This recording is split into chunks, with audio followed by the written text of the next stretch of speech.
I used to read Hindu. Then I started reading Indian Express and the latest stages of my preparation. You can choose either of them. You can read the newspaper and try to specifically focus on the editorial section.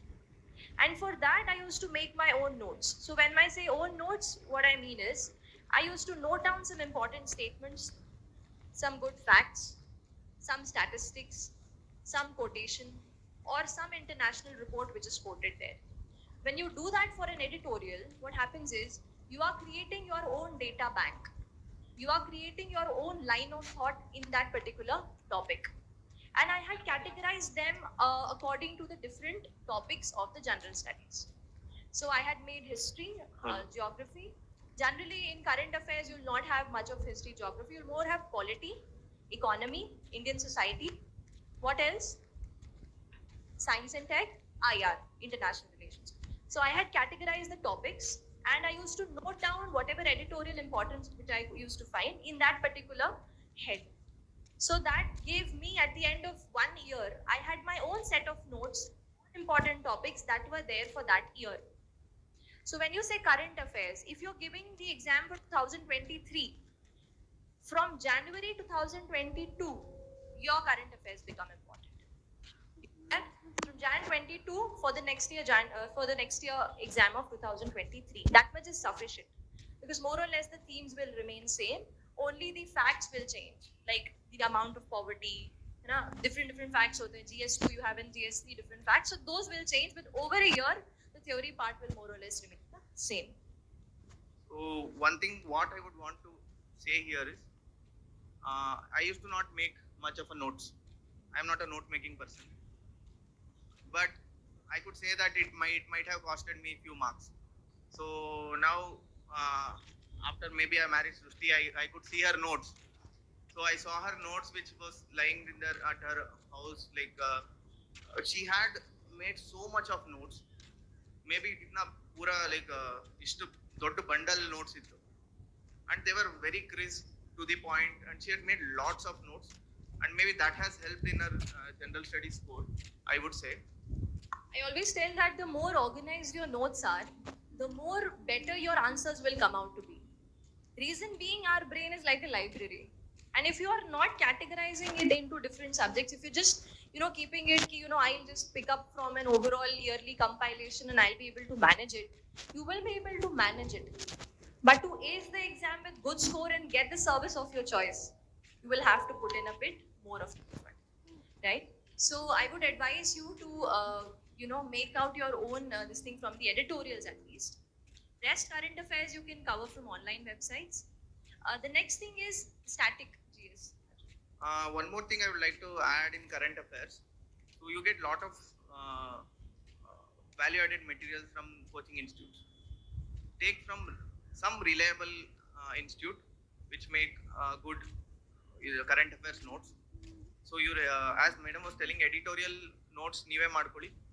ಬೇರೆದಕ್ಕೆ you try to depend upon some institute notes if you are not so much into note making. But if you are doing it very well and good. And coming to static GS, what we both thought was like static GSLE, it is note making is very individual. This one choice. So you may choose to make notes for maybe history or geography, or you may not. So it will not affect much in at the end, I would say. Because what happens is some of your books, we read M. Lakshmikant for polity, yes? Now this book is in itself in a form of notes. If you end up making notes of that book, you'll do a photocopy. Because already the book is very condensed, very to the point, and sort of vast, which is required for the exam. So for that, you need not go into that. So say for example, you're referring to D.D. Basu for polity. Now D.D. Basu is bit vast, deep. And if you're not a PubAd student, then you don't need that much of it. So you can sort of just pick up some important themes like say center-state relations or DPSP or fundamental rights. You can pick up those themes from that book and then you can make some bit notes of that. What notes does is keeps in your head and in your copy, it sort of consolidates your information and it becomes easier for you to revise. So we will talk about revision, but at the outset, I'll tell you that no matter how much you read, the only thing which you can revise matters. Because you are reading so much vast things, you have so many subjects to read. So if you end up just making notes and not revising them, there is no use of them, right? So you have to understand this basic, you have to keep in mind the revision factor also in your head. So we'll move on. Optional. Yeah. When it comes to note making of optionals, I would say this should be compulsory. If optional, I would stick to English. You should make notes of optional. So my optional was medical science. So as I told, I was not a note making person. I used to hate making notes right from school. But for optional, I had to make notes because you cannot revise optional in a week.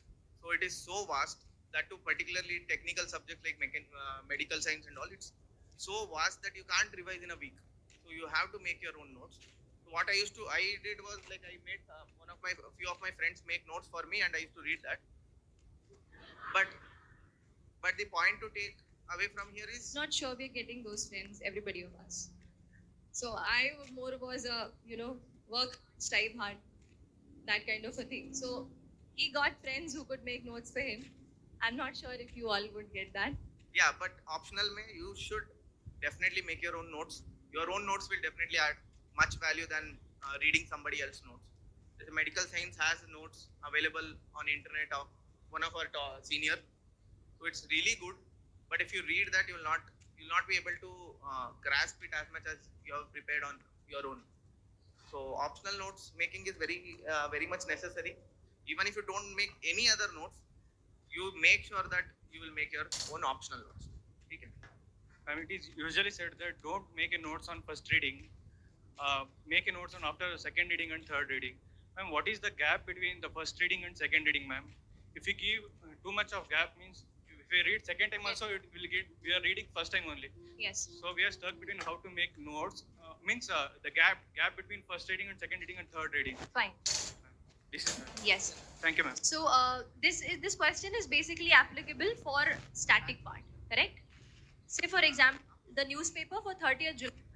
Will you be going back to it after a couple of days? No. 30th July newspaper is gone. Then will come 30th August and so on. So this question is applicable for static. I am reading NCRT for the first time. Should I make notes on the first go? Not advisable. Reason being, first time everything sounds very fresh. First time I read magma and lava, I feel, oh, there was something like that in 6th standard. Now it's again feeling fresh. But when I am reading about the different theories, the Wegener theory and whatnot of geography, I will see that lava magma concept is extremely basic. UPSC is not going to throw you such questions, neither in prelims nor in mains. So that means that I'm not going to make notes out of it now, of that particular topic. But if you are reading something from GS2, you are reading the concept of, tell me some political concept, anything.